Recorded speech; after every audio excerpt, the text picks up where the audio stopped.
उमेश पाल हत्याकांड के आरोपी और अतीक अहमद की यहाँ पर मुश्किलें जो है वो बढ़ती जा रही है। अतीक अहमद के बेटे असद और शूटर गुलाम को यूपी एसटीएफ ने मुठभेड़ के दौरान मार गिराया है और इसी को लेकर हमारे सहयोगी मनोज चौहान ने केंद्रीय मंत्री एसपी बघेल से खास बातचीत की है। क्या कुछ कहना रहा मंत्री का, ये भी आप सुनिए। पाल हत्याकांड का आरोपी असद और गुलाम मोहम्मद को पुलिस मुठभेड़ में ढेर कर दिया गया है।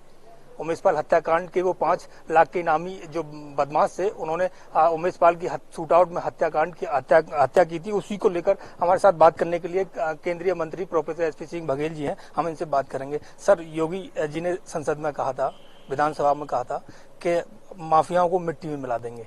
सर, 2 माफिया मिट्टी में मिल चुके, क्या कहना चाहिए? राजनीतिक जीवन में जो कुछ बोल्ड बयान मुख्यमंत्री के द्वारा दिए गए, उनमें से एक ये है कि सदन की चलते हुए उमेश पाल की हत्या हुई थी और सीएम को लॉ एंड ऑर्डर के रूप में प्रवोक उन लोगों ने किया था जो लॉ एंड ऑर्डर बिगाड़ने में वालों के पीठ पर जिनका हाथ था, समाजवादी पार्टी। तो मुख्यमंत्री जी ने कहा, अपनी दृढ़ राजनीतिक इच्छा शक्ति को दर्शाते हुए उन्होंने सदन को, देश को, प्रदेश को, उनके घर वालों को, उमेश पाल के ये आश्वस्त किया था कि माफियाओं को मिट्टी मिला देंगे। और 72 घंटे में 2 लोग मारे गए थे।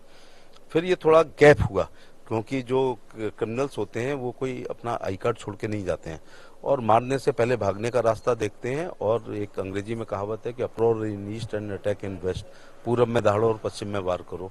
तो वो पहले से जो प्लान मर्डर होते हैं उसमें रुकने की, ठिकने की, खाने की, पीने की, असलाह की, वाहन की, ये सब इंतजाम करके जाते हैं।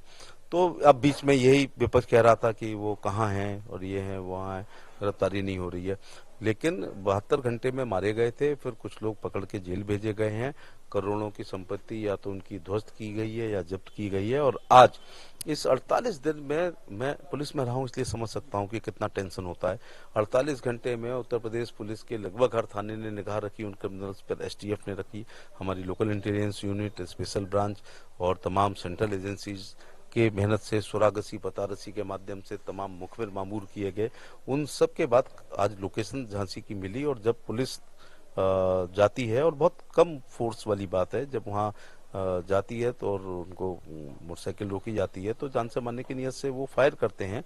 इसमें राइट ऑफ प्राइवेट डिफेंस में पुलिस फायर करती है। मैं इसको कभी इनकाउंटर नहीं कहता हूँ, इसको मैं पुलिस एंगेजमेंट कहता हूँ कि अगर अपराधी अपनी तरफ से मारे नहीं, भागे नहीं, क्रिया ना करें तो कभी प्रतिक्रिया ना हो। इनको 48 दिन का समय था जब ये कोर्ट में सरेंडर हो सकते थे। उमेश पाल हत्याकांड या उमेश पाल अपहरण कांड की अकेला नहीं है, 100 से ऊपर मुकदमे विचाराधीन है। किसी की भी जमानत तोड़ाकर किसी भी थाने में हाथ उठा के चले जाते कि मैं फलाना हूँ और मैं सरेंडर कर रहा हूँ, तो फिर पुलिस अभिरक्षा में रह जाते। तो आज इनका कानून में विश्वास ही नहीं है।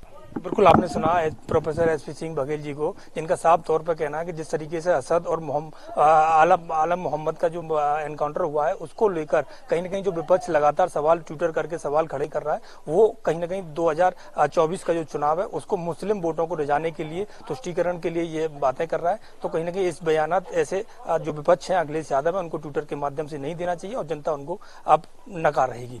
आगरा से मनोज।